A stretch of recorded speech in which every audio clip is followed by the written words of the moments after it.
Reconectar-se, permanecer casal, pode ser um grande desafio para muitos após a chegada dos filhos. Hoje, a minha conversa com vocês é justamente sobre isto, sobre como é que nós podemos aproveitar momentos de crise, momentos de maior vulnerabilidade, como forma de nos reaproximarmos do nosso parceiro, da nossa parceira de criação de filhos. Vamos comigo?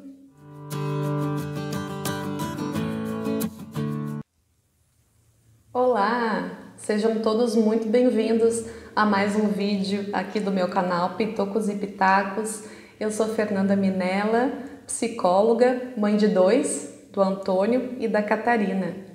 Hoje minha conversa aqui com vocês, meu papo, é sobre a importância da gente poder se manter conectado ao nosso parceiro, à nossa parceira de criação de filhos. Por que eu quis trazer esse tema hoje para vocês? Primeiro porque é algo que de fato está bastante presente na minha vida nos últimos tempos. Eu tenho conversado bastante sobre isso com outras mães e tenho pensado muito a respeito da importância da gente poder se manter casal após a chegada dos pitocos na nossa vida. Muitas vezes a gente acaba imaginando que algumas coisas na vida se mantêm apenas seguindo o fluxo, como se nada pudesse alterá-las, como se o contexto não influenciasse na manutenção de relacionamentos. Mas, gente, a gente precisa prestar muita atenção nos nossos relacionamentos. Todos precisam de manutenção, sejam os relacionamentos afetivos, os relacionamentos de amizade, relacionamentos profissionais, enfim. Se tem pessoa no meio, a gente precisa de manutenção. O que eu quero dizer com isso? Que a gente precisa sim agir, a gente precisa de ações que nos reafirmem o compromisso que nós temos com o outro. Os filhos, sem dúvida, podem ser grandes alegrias, grandes fontes de motivação, de inspiração para a vida, fontes de crescimento, desafios, enfim. Mas os filhos também podem trazer uma grande oportunidade de crise. Sim, crise. Crise por si só pode ser definida como um grande momento de mudança, um grande momento de oportunidade na vida do casal. Quando chega o primeiro filho, há naturalmente um momento de grande desestabilização dos acordos que o casal tinha até então. Enquanto somos 2, a vida costuma ser de um jeito. Quando viramos 3 ou mais, a vida realmente acaba tomando outras formas. E nem sempre estes novos acordos entre o casal são falados, são verbalizados claramente antes da chegada do filho. Muitas vezes as mudanças vão acontecendo naturalmente, pouco a pouco, no dia a dia, com a criação dos filhos. As mudanças entre o casal. E aí que está a importância da gente não perder de vista que nós precisamos sim rever acordos, rever regras. Muitas vezes as mudanças vão acontecendo assim, pouco a pouco, no dia a dia, e a gente nem vai percebendo como elas estão realmente afetando a nossa vida. E quando nos damos conta, enfim, já andamos um grande percurso, um grande trajeto, indo para um rumo que a gente não queria ir, um rumo que não nos traz satisfação ou que não nos agrada. E aí que está realmente a importância de a gente poder parar, se dar conta e comunicar isso ao parceiro. Comunicar quando a gente percebe que não estamos indo para o rumo que gostaríamos de estar indo, que não estamos indo no ritmo que gostaríamos ou da forma que gostaríamos de estar indo. É sempre interessante a gente poder lembrar que nós não somos pessoas que temos capacidade de ler os pensamentos dos outros, que nós não somos super-humanos, que nós precisamos sim ouvir e falar, nós precisamos sim de uma comunicação clara e efetiva com o parceiro. E esta questão é tão, mas tão importante porque os filhos, as crianças, principalmente as crianças pequenas, elas são extremamente sensíveis. Vocês já devem ter percebido isso. São muito sensíveis em relação ao clima familiar, em relação ao humor, né, da família, do casal. É como se o pai e a mãe fossem termômetros para os filhos. Como assim, Fernanda, termômetros? Sim, porque o pai e a mãe são uma medida para as crianças poderem olhar e refletir, se refletir nelas. Então, se o pai, se a mãe estão, por exemplo, com um humor mais leve, mais alegre, provavelmente as crianças vão olhar para eles e também se sentir dessa forma e pensar que, bom, então eu posso ficar tranquilo porque papai e mamãe estão bem. Mas quando o papai e a mamãe estão mais tristes, mais para baixo, mais preocupados, a tendência também é que as crianças vão olhar e refletir este comportamento, refletir este humor, porque elas vão perceber que algo não está bem e se papai e mamãe não estão tão bem assim, como é que elas vão estar seguras e tranquilas para poderem ficar mais leves? De fato, papai e mamãe são termômetros para os filhos, para as crianças.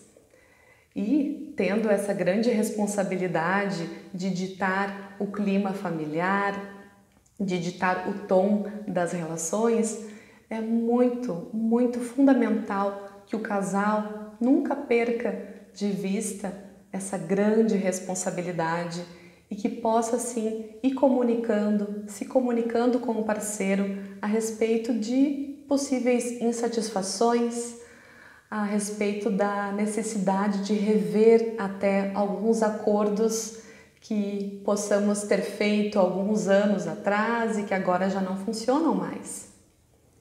O casal tende a fazer negociações quando se conhece, quando começa a namorar, quando casa, e o casal acaba esquecendo de renegociar alguns acordos e é aí geralmente que os problemas acabam acontecendo. E aí começa um ciclo de um parceiro pensar algo, não conseguir comunicar para o outro porque acha que o outro já devia ter interpretado, já devia ter entendido ou até adivinhado os seus sentimentos, os seus pensamentos, e naturalmente o outro não tem essa capacidade e de repente um acaba se fechando mais para a comunicação, o outro percebe, talvez não saiba o que fazer e também se fecha. Às vezes o outro percebe, não sabe o que fazer e acaba indo de uma forma mais agressiva, cobrando coisas do parceiro ou da parceira, ou acaba reagindo de uma forma mais triste e também mais introspectiva, e daqui a pouco começa a surgir um grande descompasso entre um e entre o outro. E esse descompasso pode ir aumentando e aumentando até chegar a um ponto que talvez não haja retorno para uma reconexão. Mas muitas vezes um retorno para a reconexão é sim possível, mas exige esse parar, exige esse olhar para si e muitas vezes é a vida que faz a gente parar e olhar. Muitas vezes não é a gente por a gente mesmo que consegue fazer esse movimento. Então algo externo acontece e faz a gente parar e se perceber e pensar, opa, talvez eu não esteja tão bem quanto eu achei, ou talvez o meu relacionamento não esteja tão forte quanto eu imaginei que estava. E é esse o meu convite hoje para vocês, para que vocês possam parar e olhar para vocês perceber como é que está a relação, perceber se o casal ainda está aí, firme e forte, ou se esse casal está muito distante um do outro, se esse casal está precisando se reencontrar, se reconectar e, de fato, ter uma presença, não só física, mas uma presença emocional, um significado um para o outro.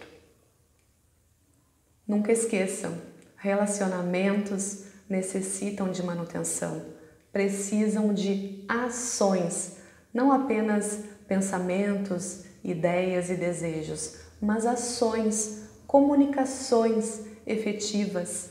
Os outros precisam saber da importância que eles têm na nossa vida, os outros precisam saber das nossas necessidades, os outros precisam sim saber como eles são significativos, importantes para a gente.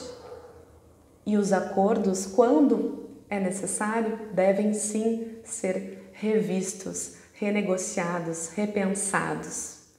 Vou dar um exemplo muito prático para vocês.